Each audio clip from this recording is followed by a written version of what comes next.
Hi, good morning everyone. Hello. I hope you've all had a reasonable week.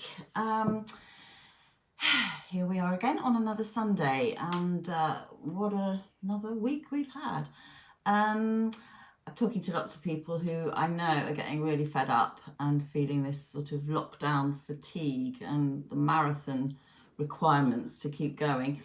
And I think this week's been a particularly reflective week all round. The last few weeks have been so turbulent with what's been going on in the States and just generally horrible insecurities and not knowing. Hi, Annette. Hi, Janet. Good morning. Hi. I hope you're doing okay.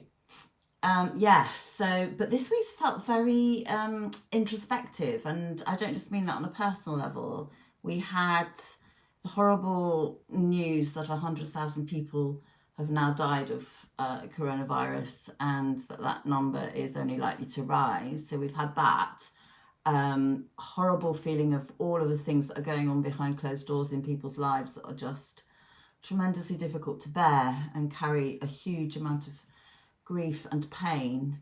Then we had, obviously we had Holocaust Memorial Day, and you know, all of the various different, many horrible Holocausts that have gone on through history in Rwanda and Bosnia, and actually what's going on at the moment with the Rohingya as well. So it's around us. Good morning, Annette. Hi. So we're surrounded by all of this very tough stuff. And it's interesting how this week for me has really focused on poetry so much. And almost accidentally, my creative writing program that's led with Claire Steele, Love Letters to the World, has really taken off. We've got lots and lots of people writing together, which is just really special.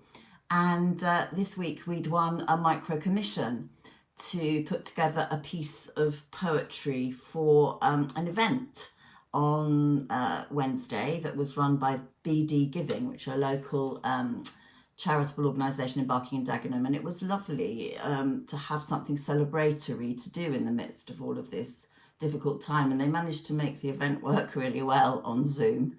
And we brought together some of our writers, Mary and Anne and Ethna and Tavinda, and we brought them together to create a collage piece, and it was really lovely and exciting, and there were other great poets there, local poets, reading their work, and it was very uplifting, as poetry really so often is. And then that was followed by Pentaprint, who are our brilliant sponsors for the Love Letters project, had their award evening, and again there was just so much beautiful original writing coming out that it was hugely uplifting in this, you know, difficult, horrible time. And then for me on Friday was the opportunity to read my poem from last Sunday, which was For My People by Margaret Walker, on KHOI, which is a local community radio station in Ames in Iowa. And my dear friend Anna is the presenter, and she invited me to come in and read the poem there. And it was great. It was really wonderful to sort of zoom in literally into a very small community radio and listen to what was going on in detail in that area. It was lovely.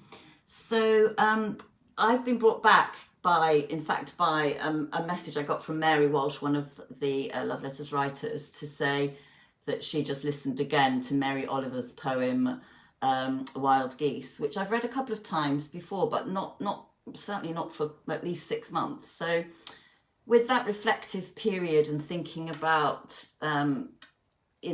nature, Mary Oliver very much engaged in nature, seemed to see things so close up and was in constant state of curiosity. And she said something, which I've scribbled it down somewhere. She said something, yes, about when her life was over. She said, "When it's over, I want to say, all my life I was a bride married to amazement. I was the bridegroom taking the world into my arms." So in this reflective mode today, I'm going to read Wild Geese by Mary Oliver. You do not have to be good. You do not have to walk on your knees for 100 miles through the desert repenting. You only have to let the soft animal of your body love what it loves. Tell me about despair, yours, and I will tell you mine. Meanwhile, the world goes on. Meanwhile, the sun and the clear pebbles of the rain are moving across the landscapes, over the prairies and the deep trees, the mountains and the rivers. Meanwhile, the geese, high in the clean blue air, are heading home again.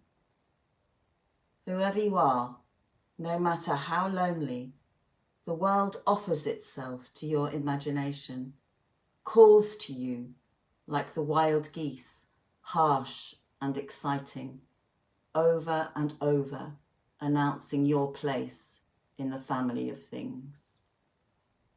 Such a lovely poem, so uplifting, and sets me off for the day. And I hope those of you that have enjoyed it will share it further. And do send in some requests if there's any poems that you'd like me to read. I do love getting those requests. And it doesn't matter if they've been read many times before, because the thing about choosing the poems each week is that they reflect whatever is going on in the ether that I pick up. And sometimes it's very global and sometimes it's more personal. So hope you have a good week. Eat well, walk well, and talk to the people that you love, yeah, just continue with the grit and grace that is demanded of everybody. And it's tough, but we'll get there. We're getting there. You take care, everyone.